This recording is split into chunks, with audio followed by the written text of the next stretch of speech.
It's about history. It's about preservation. It's about sense of place here on Eastern Long Island. With Esperanza Leone, I'm Irwin Levy, and this is Our Hamptons.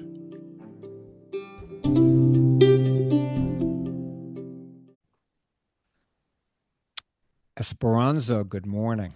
Hello, Irwin. You know, Esperanza Leone, ladies and gentlemen of Our Hamptons podcast audience, was the one that really brought this particular episode that we're going to talk about to my attention. This story is just in my own head growing by leaps and bounds, really, right? It's incredible. And the fact is, though, Irwin, I think we will do, if we're going to do anything, we're going to scratch the surface of this 1,000%.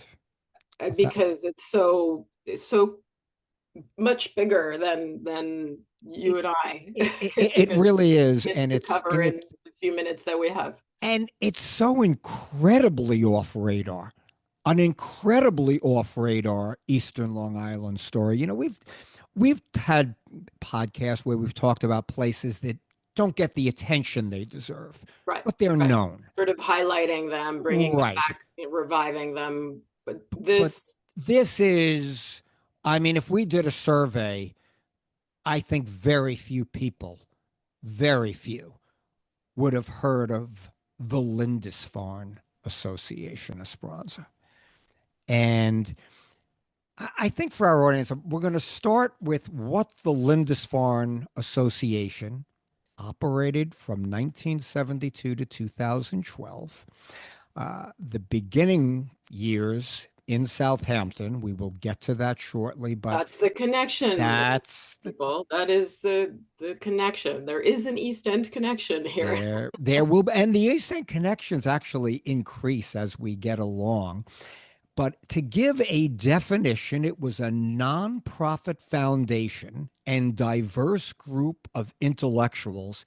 And believe me, using the word intellectuals is an understatement because and diverse is and diverse, the brain power in every different field, it's extraordinary, was organized by the cultural historian William Irwin Thompson. Irwin, yeah. You share a name. Wonder if he was mad at his parents too. Anyway, for the it was a middle name, it was different for him. By cultural historian William Irwin Thompson for the study and realization of a new planetary culture. And to give, just quickly to interject. Can you say that again? I'm sorry. Can you say what the purpose of this association was? Yes. Because we need to pause on that one. Okay, good. The voice of reason yet again. We can do that.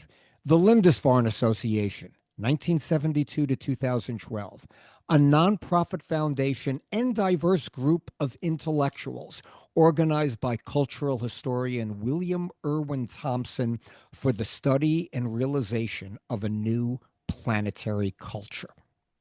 A new planetary culture. That's right.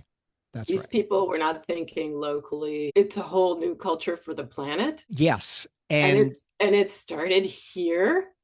It started here. And again, Esperanza, we talk about this theme all the time. And I'm not saying these place names in a bad way, but they didn't go to Scarsdale, New York. They didn't go to Syosset, Long Island. They didn't go to Jersey City, New Jersey, which, by the way, every one of those places would have been more convenient, probably. Why to a campsite in the Fish Cove area of North Sea, Southampton, at an old summer camp, I guess, or campsite of some kind? It was an inn. There was the Fish Cove Inn. And the Fish Cove, right, the Fish Cove Inn, which was the common ground. And right away, the connection with the founder, William Irwin Thompson, was also a founding mentor of the Ross School in East Hampton, which I believe started around 91. So this was 20 years in. And another member of the association, a David Abram, was also a founding mentor Was of the it Ross School. David Abraham or Ralph Abraham? Was it David or Ralph? No, it was David Abraham. There is a Ralph Abraham, the mathematician, but there's a Oh, David sorry. Abraham that was the ecological philosopher. I think it was him. He was a Long Island, he was Long Island based, but Ah, we'll double check that. And good point. I mean And but that's the beginnings of the Ross School are pretty hefty then. yes, exactly. I almost can't get the words out fast enough because I'm thinking about this brain power. And, I mentioned Esperanza before we went on air. This kind of subject matter has always fascinated me. I remember years ago reading a book, and I'm just going to go into this for a minute, called February House by Cheryl Tippins. And it was also about almost like it was a little bit different, but there are some similarities. It was really about communal living in Brooklyn in the early 1940s on Midda Street in Brooklyn Heights, where this group, including the renowned author Carson McCullers, W.H. Auden, the poet, the Benjamin Britten, the composer, Paul and Jane Bowles, and yes, the burlesque star Gypsy Rose Lee, all lived under one roof, and just a different kind of brain power, more literary and more to the arts than this necessarily. But again, a lot of creative energy under one roof on Midda Street in Brooklyn during that era. Different than this. But again, we'll go through some of these names, and it's the mathematician Ralph Abraham. And I'm not going to go too deep into the weeds because we could spend hours on this. The ecological philosopher David Abram, the anthropologist Gregory Bateson, the poet William Wendell Berry, the physicist David Ritz Finkelstein, and yes, the scientist and physician, probably the biggest name on this group, Jonas Salk. Oh Salk wait, vaccine. what's the other big name? There's also we had Carl Sagan, the writer. Mhm. You Yes, know, and I will let's backtrack a little bit on these please do. names because yes, right now they seem to have been all very masculine. But there were women here too, my friends. And so there were poets, anthropologists, Gregory Bateson, I think it was his wife, Mary Catherine Bateson, the poet Jane Hirschfield, um, I am so sorry. another poet, Kathleen Rain. I mean, these are also Lynn Margulis. named one of the 50 most prominent scientists according to Wikipedia. We'll put this all up in due time on our website when this episode is released and talk about this in greater There, detail on Instagram. But Irwin, there were monks, there were astronauts, there were poets, there were architects, ecologists, and Zen Buddhists. and my bad, because to Esperanza's point, there were a lot of women here. I mean, okay, yes, more men than women, but still there were women. The economist Hazel Henderson, the poet Jane Hirschfeld. That this list does go on and on. It's the story is amazing. And again, North Sea, Southampton, in phenomenal article from 1976 in the New York Times by Ted Morgan talking about this. And I'll quote the opening paragraph. I went to Lindisfarne to find out what was new in the 70s.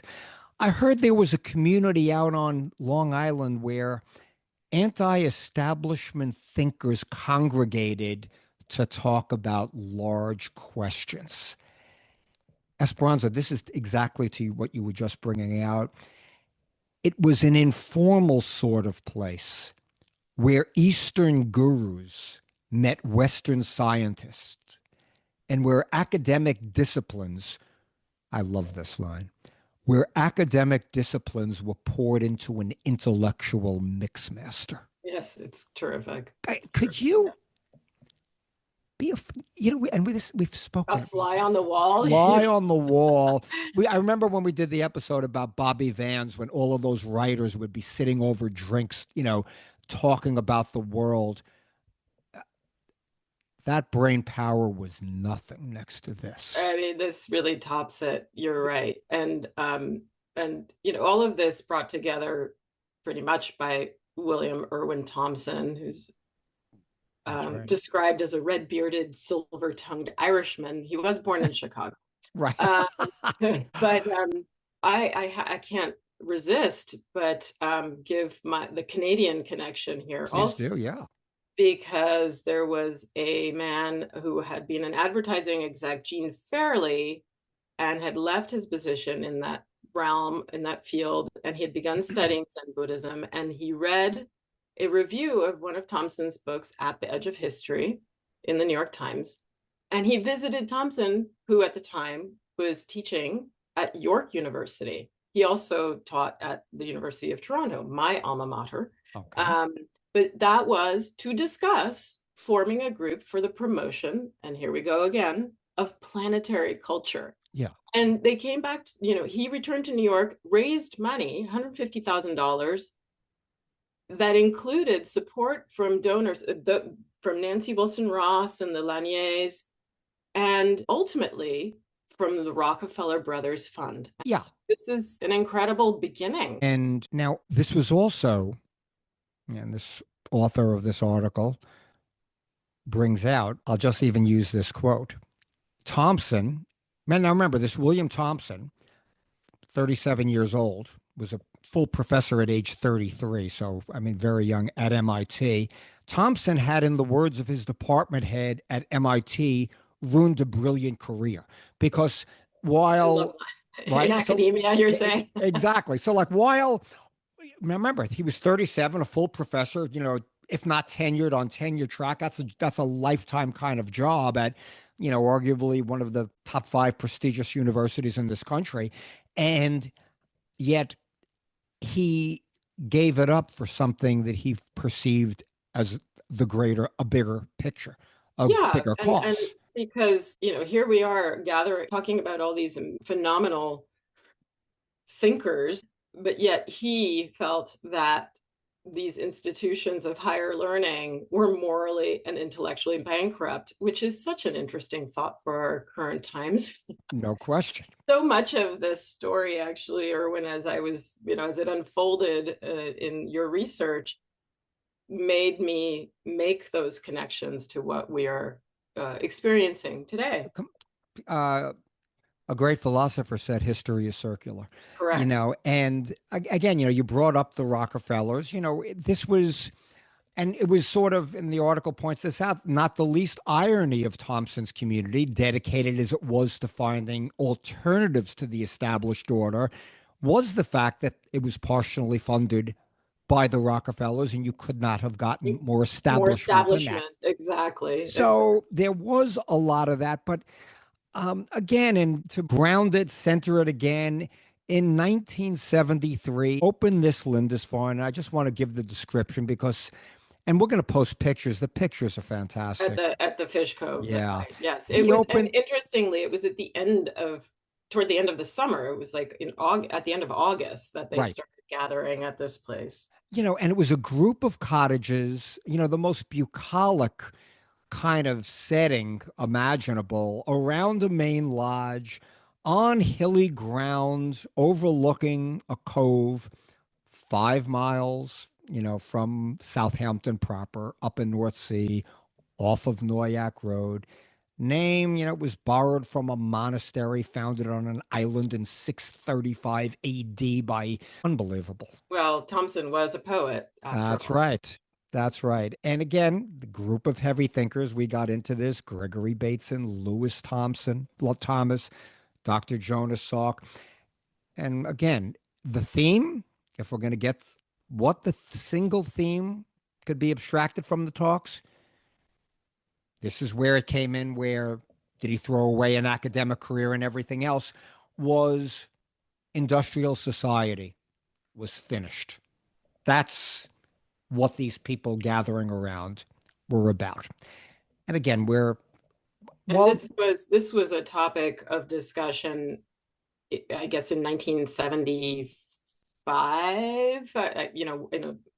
As they kept meeting, I'm not sure. I think there were different people that would come together, but some were repeat customers, if you will. I don't know. yes, correct, correct. And again, Jonas Salk, developer of the polio vaccine, that was a dramatic pause for bringing up your reference to current times we're living in. But anyway, um, giant of preventative medicine. In this article, arguably true, perhaps the best known scientist since Albert Einstein.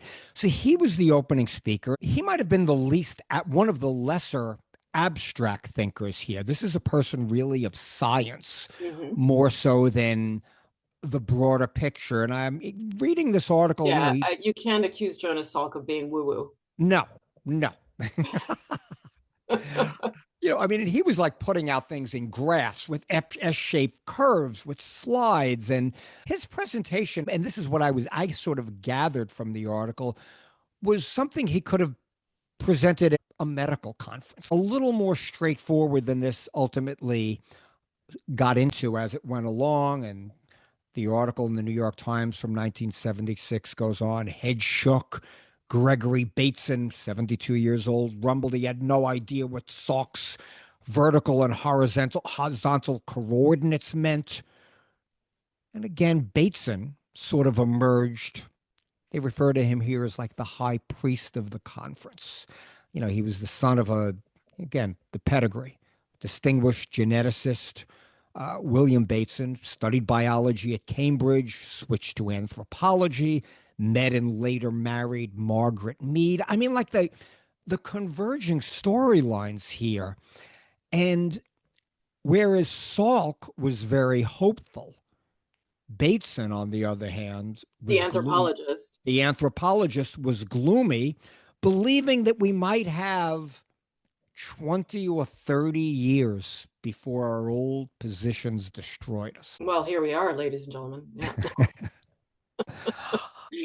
Salk, remember, Salk is a guy, really, I mean, a transformational figure in the history of the world. I mean, if that vaccine didn't develop, but who knows?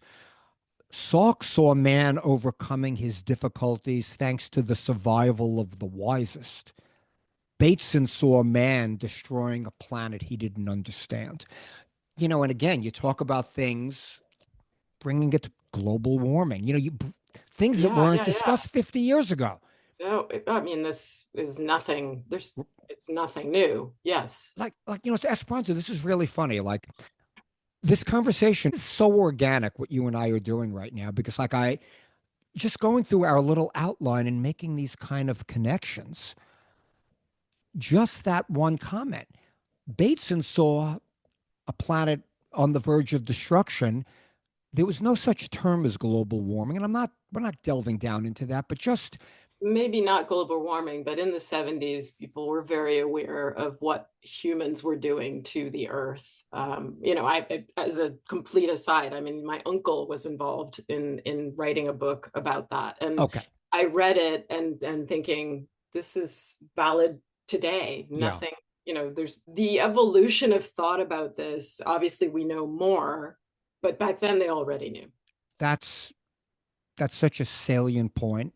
And Especially people of this caliber who were involved in at this level of scientific research. yeah. And also, and it just, again, it shows sort of the contrast here.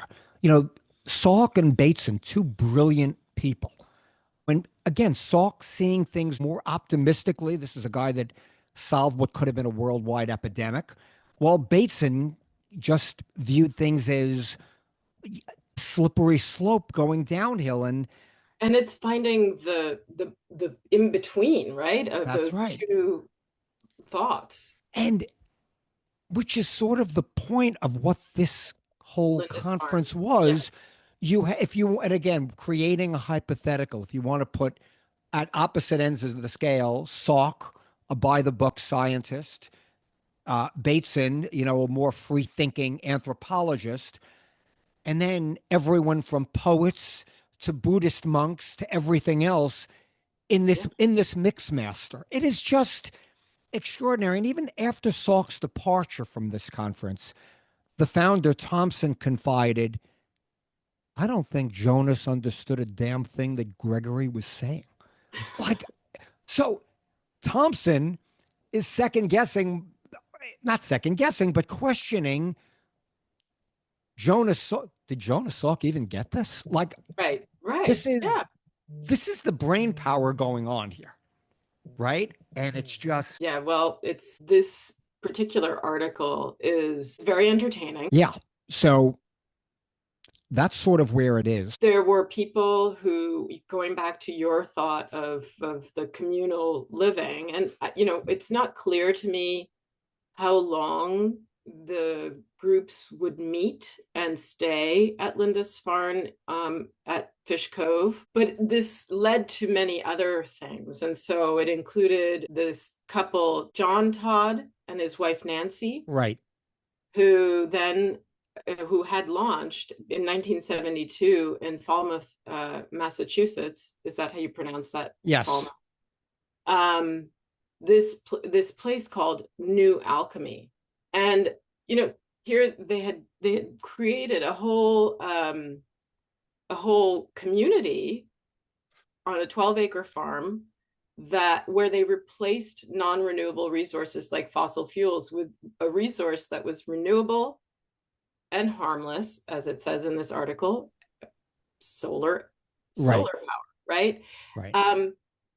So you have these people coming to Lindisfarne and Right. gathering and contributing their thoughts. So it's really about, I mentioned my uncle Gonzalo Leon, who contributed to this book, and it was called "Consider the Process of Living."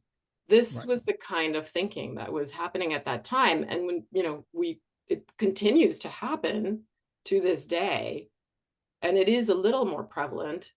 But we're washing our things with seventh generation soaps, but then driving around in Yes.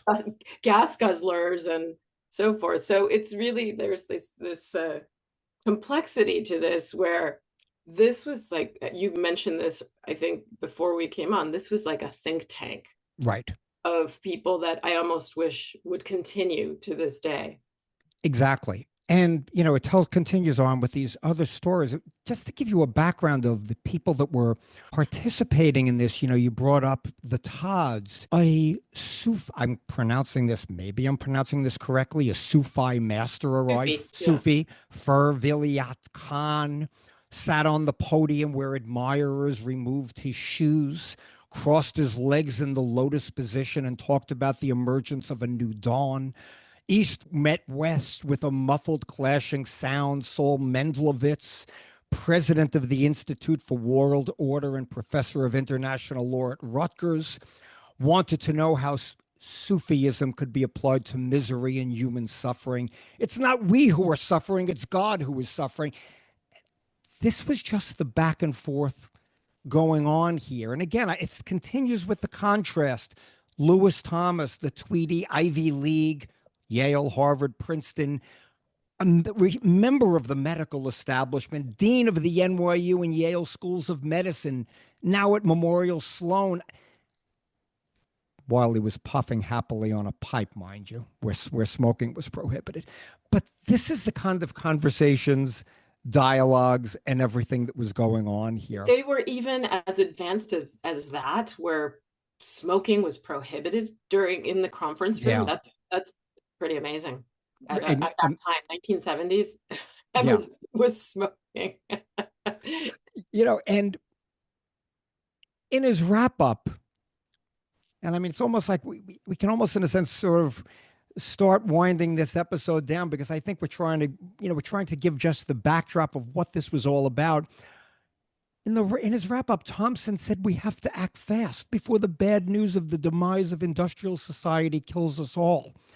We have to get away from machine technologies to models like New Alchemy, and we have to give the third world countries a better example and stop them from making Chicagos out of Tehran's. What will come from all this? This is now, I guess, the author of the article. For a week, we sat there like Strasbourg geese, force-fed ideas until our minds were ready to burst. That's really a takeaway. Again, what was going on here? Perhaps in the pre-revolutionary coffeehouse period Thompson said we were in, some of these ideas might slowly filter down like Tennessee whiskey through charcoal into the densely packed minds of policymakers. These free thinkers Mhm. taking these thoughts, distilling them, no pun intended, into language that people who could really enact something out of it, right? Yeah, yeah. But then, of course, the voice of quote unquote reason, Bateson, you know, who questions that they would be able to take all of this thinking to the policymakers. I mean, this is, the constant struggle with I mean, higher learning, higher thinking, and politics. And Bateson says, I don't think I'm going to tell Jerry Brown how to run the state of California. Exactly.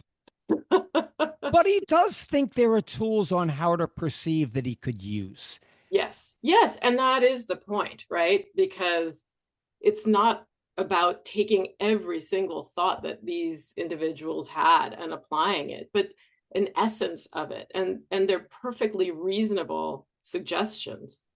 And one of the last sentences of this article was, and this is really important, perhaps these, they use the term men, but there were far more than just men there. Perhaps these people were only dreamers coordinating their dreams. And I guess that brings up, like, to your point with Bateson, like he can't tell Governor Jerry Brown what to do, but formulating these thoughts and ideas in such a way with, and again, and this point is what for me is what really can't be minimized. Esperanza, again, just to pull some of these names up, it was the diversity of the thoughts, the diversity of the brain power. Mathematician, if we did a org chart here Yeah. of who was in this room, mathematician Ralph Abraham, ecological philosopher David Abraham, economist W. Bryan Arthur, anthropologists Bateson, Gregory, and Mary Catherine, the poet Wendell Berry and Jane Hirschfeld, the economist Hazel Henderson, the Zen Buddhist Joan Halifax, the philosopher author, the dancer anthropologist, the religious scholar, the writer, the economist, the astronaut, the poet, the architect, Paulo Solaris, you brought up. Yes, Paulo Soleri. Yeah, yeah, yeah. Who created a whole utopian city? I mean, he was an architect and an urban planner. These are people who know about people also. They're A, not uni- out of touch. a United Nations undersecretary. It's not often you get brain power like this, thoughts from every different perspective.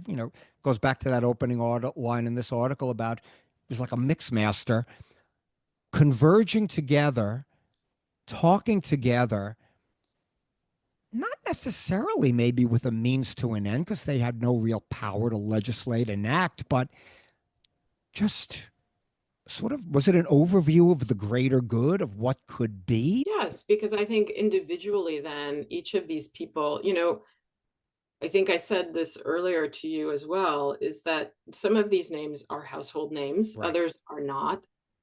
I'm sure in some way or another, every single one of these persons had an impact, and there's that ripple effect, through that through line in that circular history, Yes.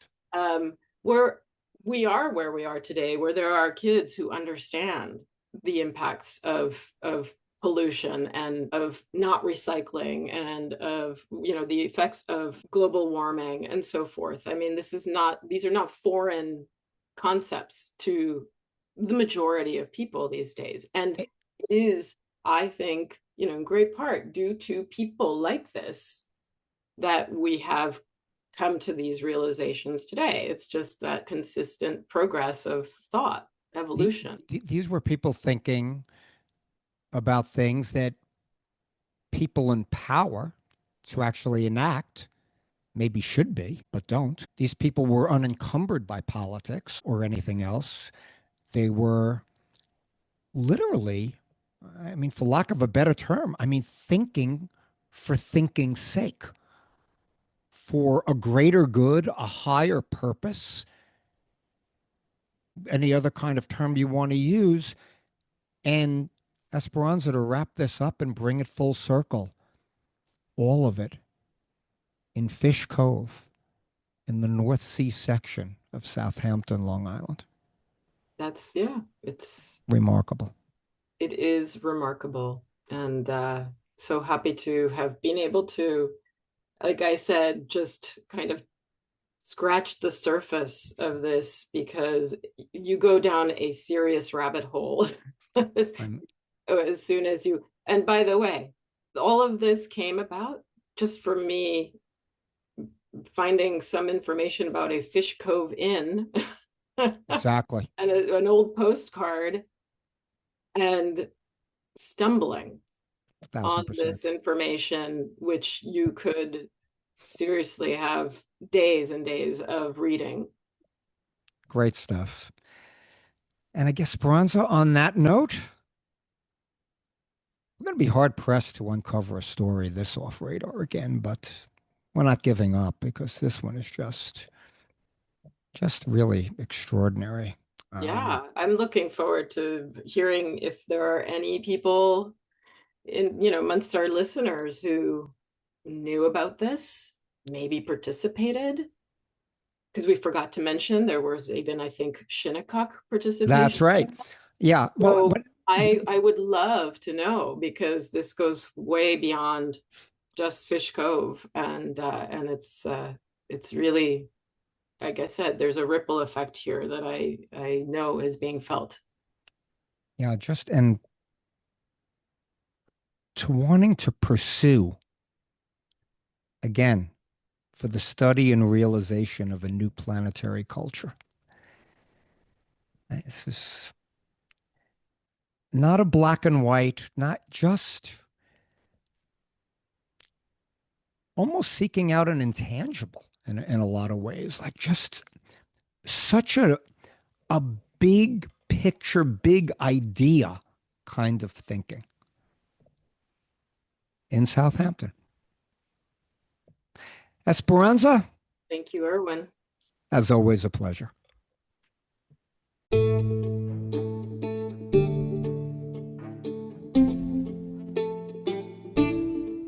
Thanks so much for joining us.